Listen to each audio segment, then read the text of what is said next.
Notre deuxième présentation aujourd'hui sera par Rémi Rouméas, qui est actuellement doctorant en quatrième année de thèse à l'ENS de Lyon. Il travaille sous la direction de Bernard Lahire sur les pratiques de sélection des crimes. C'est dans ce cadre qu'il s'est intéressé aux pratiques de correctionnalisation des dossiers de viol et de tentatives d'homicide se déroulant dans un cadre conjugal. Sa communication s'intitule « Les ressorts sociaux de la disqualification des violences criminelles intraconjugales » et juste un petit rappel, je vous invite à poser vos questions dans le Framapad. À toi, Rémi. Alors, dans cette courte communication, je vais faire deux pas de côté. Je vais essayer de vous montrer toute l'actualité des communications qui ont précédé en me concentrant sur la justice pénale contemporaine.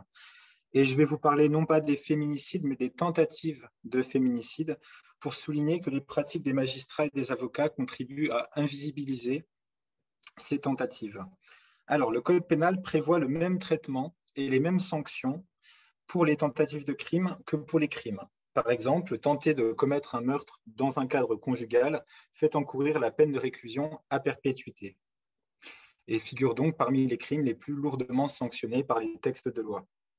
Autrement dit, la loi pénale est indifférente aux conséquences physiques de l'acte. Il suffit en fait qu'il y ait un commencement d'exécution et que l'acte soit suspendu ou manque son effet en raison de circonstances qui sont indépendantes de la volonté de son auteur pour que la tentative soit qualifiée.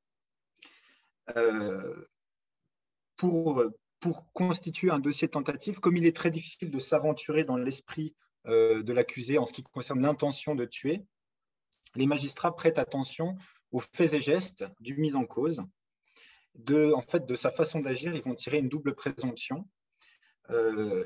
Si l'acte n'avait pas été interrompu ou n'avait pas manqué son effet, il aurait probablement entraîné la mort de la victime. Et deuxième chose, l'auteur des gestes ne pouvait ignorer que cette issue était probable. Alors, comme notre système judiciaire est officiellement légaliste, orthodoxe, si ces éléments sont réunis dans un dossier ouvert pour tentative de féminicide, un magistrat n'a pas d'autre choix que de le qualifier de crime et de le renvoyer devant une cour d'assises. Ne pas retenir une qualification de crime est légal si et seulement si le magistrat le justifie par un manque de preuves ou alors apporte des preuves qui démontrent que ce n'est pas un crime, que c'est un délit en réalité. Pourtant, en fait, quand on observe des audiences correctionnelles donc, qui jugent les délits et quand on lit des dossiers judiciaires délictuels, on est confronté à des faits qui s'apparentent à des tentatives de féminicide. Par exemple, étrangler sa partenaire jusqu'à évanouissement, lui piétiner le visage à plusieurs reprises, lui donner un coup de couteau dans le cou, dans le ventre, lui rouler dessus avec une voiture, etc. etc.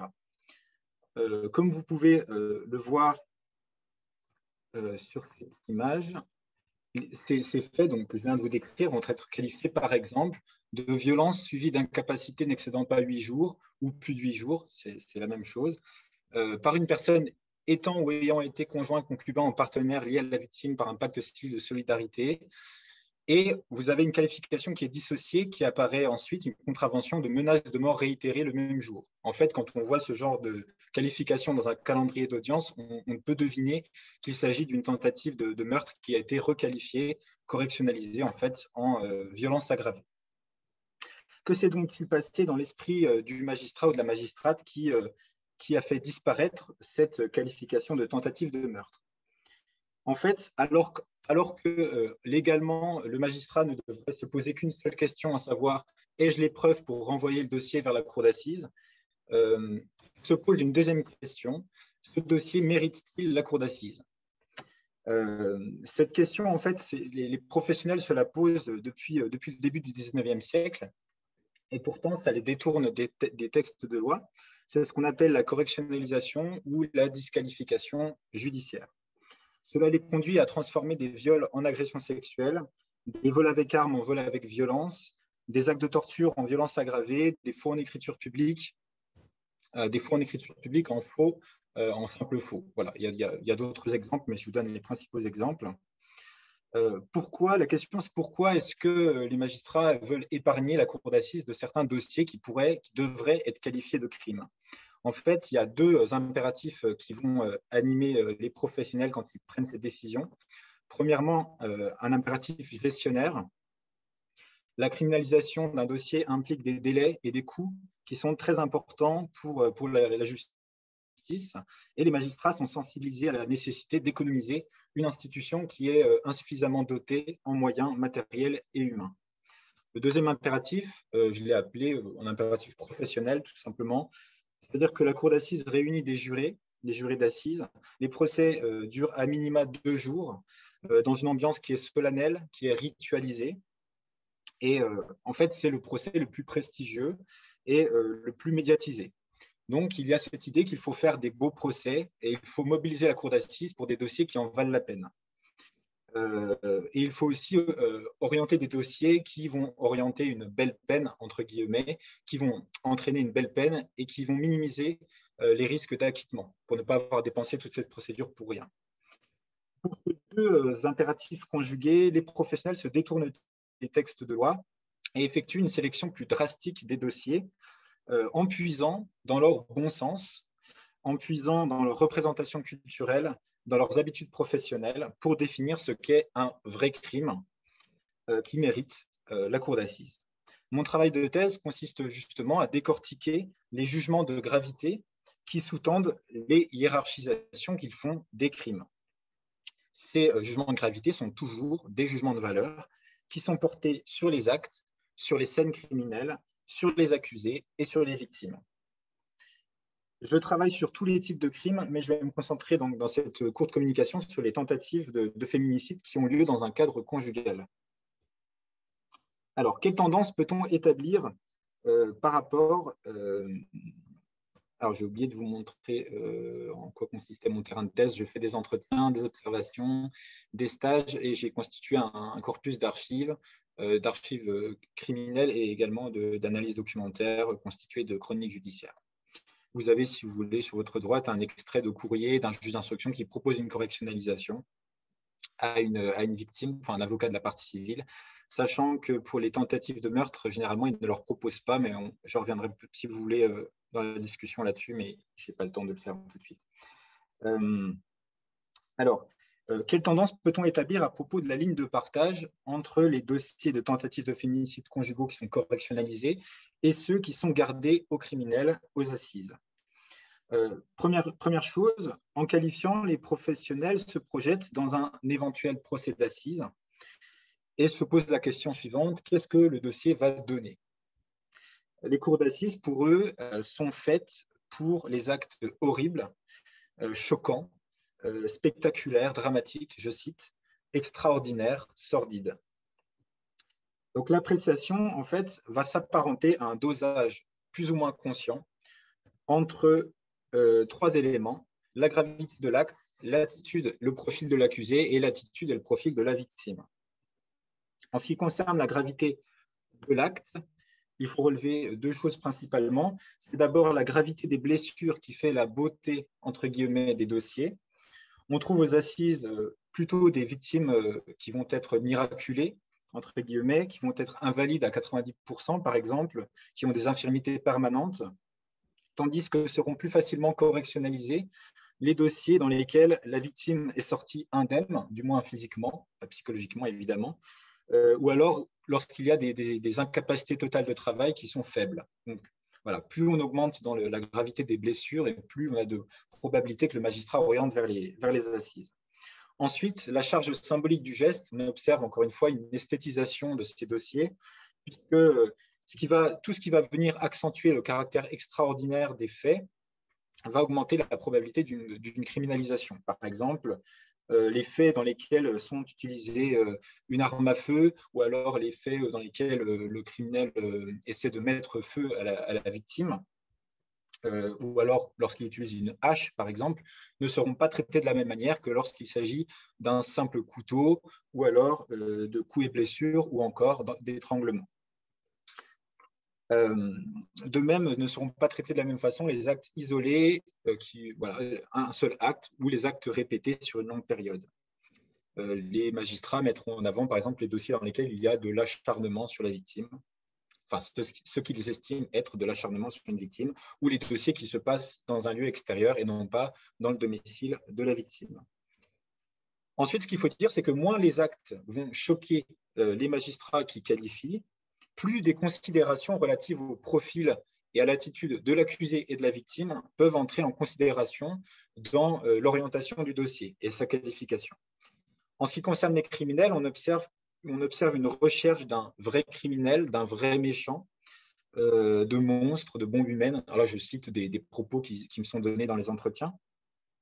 Une recherche, en définitive, de profils asociaux qui vont préméditer leurs actes, qui vont agir de sang-froid, alors que les dossiers démobilisateurs qui vont être correctionnalisés manifestent plutôt une déresponsabilisation des mises en cause avec le vocable suivant, ce sont des coups de sang, des coups de folie, des moments de folie, une violence qui s'inscrit dans le cadre d'une dispute, un dérapage, les criminels deviennent des malheureux, des personnes tristes, des amoureux éconduits, des pauvres types qui font un crime de peine.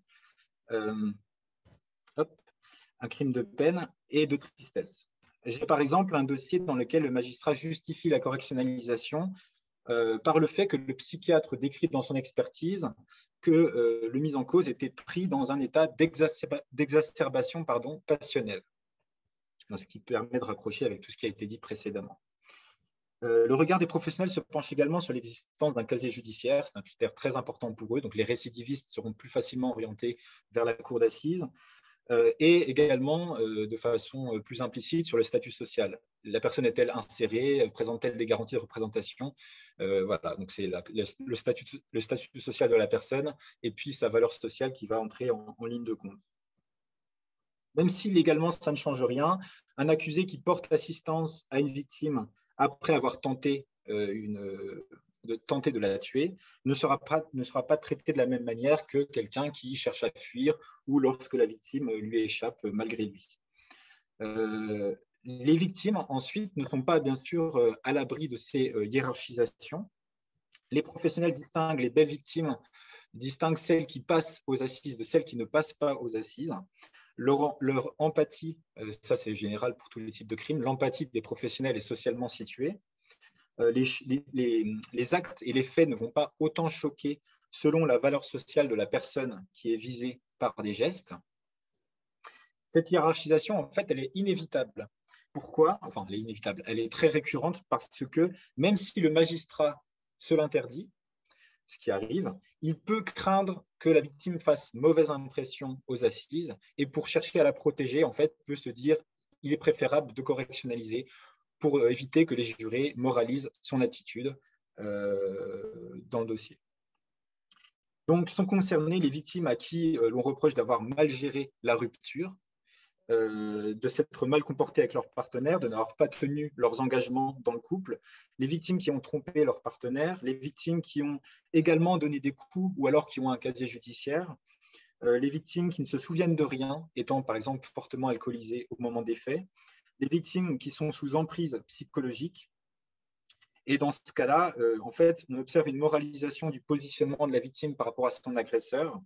C'est-à-dire que les professionnels du droit sont conscients des mécanismes d'emprise, mais tendent à considérer comme un dysfonctionnement chez la victime le fait qu'elle soit encore attachée à lui et l'exprime après les faits. Et avant les faits, le fait qu'elle subisse des violences répétées sur une longue période, mais ne partent pas de la sphère conjugale. Pour conclure, on peut dire que les professionnels sont animés par un manichéisme pénal. Ils cherchent des accusés qui présentent mal, qui inspirent la crainte et qui feront peur aux jurés. Un antagonisme sans ambiguïté, d'un autre côté, du côté des victimes, et recherche une victime idéale. Ensuite, on observe une grande coïncidence entre les jugements de gravité et les jugements de goût des professionnels du droit. Ils recherchent des dossiers qui sont intéressants, enfin qui les intéressent. Des dossiers passionnants, des beaux dossiers, des dossiers où il y a du grain à moudre pour les procès les plus médiatisés, les plus prestigieux. En fait, l'examen de la gravité des dossiers criminels est toujours solidaire d'un jugement porté sur la complexité des faits. Comme les faits de violence conjugale constitue pour eux une criminalité ordinaire, ils tendent en fait à l'appréhender à partir de schémas explicatifs préconçus, routinisés, ce qui les conduit à considérer que ces faits sont simples à traiter, et donc nécessitent un traitement rapide, et un traitement qui n'est pas celui du niveau de la cour d'assises. Et enfin, correctionnaliser, c'est une dimension que je n'ai pas trop traitée, mais on pourra en parler dans la discussion. Correctionnaliser permet d'éviter en fait de débattre à l'audience de l'intention de tuer. Et donc, ça permet de couper court aux contestations des avocats de la défense et donc de couper court à tout risque d'acquittement. Donc, ça permet de rendre un dossier plus carré et de le traiter plus facilement, d'obtenir une condamnation plus facilement dans les cas où il y a discussion. Voilà, je m'arrête là parce que je crois que j'ai dépassé. Merci beaucoup. Merci beaucoup, Rémi. Bravo, c'était vraiment très, très intéressant. Merci beaucoup. Un truc que j'ai remarqué dans les deux présentations, en fait, c'est vraiment l'importance dans vos travaux, à tous les deux, de l'importance des mots, hein, de la subtilité dans un tout petit changement d'un article de le à un ou de la à une, et qu'on voit aussi dans le travail de Rémi, de vraiment regarder de près comment un tout petit changement de mot, comment on dirait que ça commence un glissement qui mène à quelque chose de vraiment, vraiment très grand. Je ne sais pas si vous pouvez rapidement parler de ça en attendant que les questions se posent. Il y en a une qui s'en vient. Vas-y, Rémi, si tu veux. Oui, ouais, effectivement, moi j'attache beaucoup d'importance à citer les propos des magistrats et des avocats et des avocates et des magistrates, mais d'ailleurs ça les choque un petit peu parfois parce qu'ils n'ont pas l'habitude d'être cités quand ils parlent de façon informelle comme ça, mais ça a beaucoup d'importance parce que ça revient dans le travail quotidien, dans le travail de bureau, quand ils échangent sur les dossiers, etc. Et on voit qu'il y a des façons, des schémas préconçus de hiérarchisation des dossiers qui interviennent. Et puis, effectivement, le vocabulaire est très important parce que d'un autre côté, ils vont être extrêmement légalistes et orthodoxes. Dès qu'ils basculent un dossier en correctionnel, il faut absolument trouver les mots pour le qualifier de délit. Donc, il faut faire disparaître l'arme dans tous les textes. Il faut absolument que l'arme disparaisse, sinon c'est un crime et ce n'est pas possible de voir une qualification criminelle dans un dossier qui est orienté en correctionnel. Il faut qu'une infirmité permanente devienne une ITT de plus de 8 jours. Il faut qu'un viol devienne une agression sexuelle. Donc, il faut faire disparaître la pénétration dans le récit des faits, dans le dossier écrit. Voilà, donc il y a toute une attention sur le vocabulaire pour ces professionnels-là. Et c'est pour ça que moi, je m'attache beaucoup à en parler. Ouais. Alors, Rémi, avez-vous étudié des procès de la fin du 19e siècle? Je vais juste te laisser répondre. Et puis après ça, si oui, avez-vous pu identifier une significative part d'acquittement pour les accusés? J'ai eu quelques cas d'acquittement pur et simple de tentatives de meurtre grâce à leur réputation ainsi que de pétitions d'habitants hommes attestant de leur bonne mœurs contre une victime ayant une moins bonne réputation. Excuse-moi, ayant une moins bonne réputation. Alors, en fait, moi, je travaille seulement sur des dossiers du 21e siècle. Je travaille seulement sur des cas récents.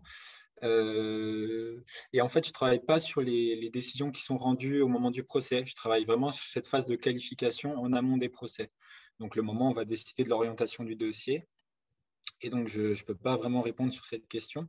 Ce que je peux dire, par contre, c'est que dès le début du 19e siècle, donc, il y a des mouvements de correctionnalisation.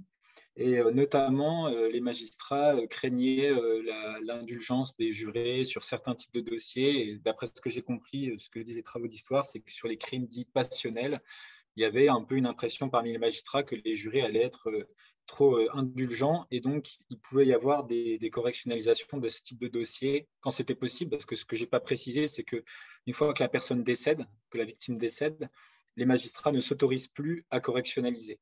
En fait, il faudrait transformer le féminicide volontaire en féminicide involontaire, et ça, c'est quelque chose qui ne s'autorise pas à faire. Donc, il peut y avoir des mouvements de correctionnalisation pour justement éviter le jugement des jurés au moment du procès d'assises. Mais je ne peux pas vous répondre plus précisément, malheureusement, parce que moi, je travaille sur un corpus beaucoup plus récent. D'accord, merci. Donc, une question deux questions rapides. Est-ce que la question du coût de la justice a toujours été considérée comme un motif légitime? Oui. En tout cas, pour les professionnels, hein, je précise bien. Oui, c'est-à-dire que dès le 19e siècle, on voit passer des circulaires de la chancellerie, donc du ministre de la Justice, aux magistrats leur demandant de correctionnaliser parce qu'il faut économiser la cour d'assises, parce que les deniers publics sont limités, donc il faut absolument réserver la cour d'assises aux faits qui le méritent le plus. Donc c'est un motif légitime au point de vue du gouvernement, un motif légitime aux yeux des magistrats, de plus en plus en fait, depuis les années 80. On a une responsabilisation des professionnels à ce niveau-là. Ils intériorisent dès en fait, leur formation à l'ENM cette idée qu'il faut bien gérer les deniers publics, bien gérer les délais et les questions voilà, bien gérer en fait, les budgets de la justice. C'est légitime. Après, quand on en discute en entretien, ils ont globalement un regard critique sur la correctionnalisation, mais ce qui ne les empêche pas de l'utiliser à tour de bras, en fait. C'est-à-dire qu'ils vont reconnaître en entretien que ça pose des vrais problèmes d'égalité entre les dossiers, d'égalité entre les tribunaux, parce qu'en fait, en fonction de l'engorgement de votre tribunal, vous aurez plus de probabilité d'avoir votre dossier correctionnalisé que si vous êtes dans un tribunal où il y a beaucoup de place aux assises, par exemple. Selon les personnalités qui vont apprécier le dossier, ça introduit beaucoup d'inégalités de traitement également. Donc, ils ont un regard critique, mais pour autant, ils vont tous et toutes l'utiliser. Voilà. Après, il y a des variations selon les types de dossiers, les types d'infractions. Certains vont être plus sensibles. Tous, globalement, sont plus sensibles à la correctionnalisation des viols qu'aux autres types de crimes, qu'ils vont correctionnaliser beaucoup plus facilement avec moins de scrupules. Mais voilà, il peut y avoir des différences interindividuelles, mais globalement, pour répondre à la question, oui, la prise en compte des impératifs gestionnaires est un motif légitime pour les professionnels. C'est souvent présenté d'ailleurs la correctionnalisation comme une nécessité de la pratique. Ils n'ont pas le choix, ils ne peuvent pas faire autrement parce que ça engorgerait les cours d'assises et ça produirait des dysfonctionnements judiciaires puisque les dossiers ne seraient pas traités dans les temps, ça ferait libérer des personnes qui sont en détention provisoire, etc. etc. Donc oui, c'est un motif légitime pour eux. Merci beaucoup. Il y a une question rapide, si on peut retrouver vos travaux quelque part ou est-ce qu'il faut attendre la publication? En fait, j'ai envoyé un texte à la revue Déviance et Société qui est en train d'être révisé. Donc, soit ça passe pas et dans ce cas, vous ne pourrez pas venir avant l'année prochaine, soit ça passe et vous pourrez peut-être me lire fin 2021 ou mieux, mais je pense plutôt début 2022. D'accord, super, merci. Je sais que Voilà. Mathilde a un blog où on peut retrouver quelques-uns de ses articles. Par contre, effectivement, si vous voulez avoir plus d'informations, vous pouvez me contacter par mail et moi, je peux répondre à des questions. Mais pour l'instant, j'ai seulement des communications et mes deux premiers articles, si tout se passe bien, devraient arriver en 2022.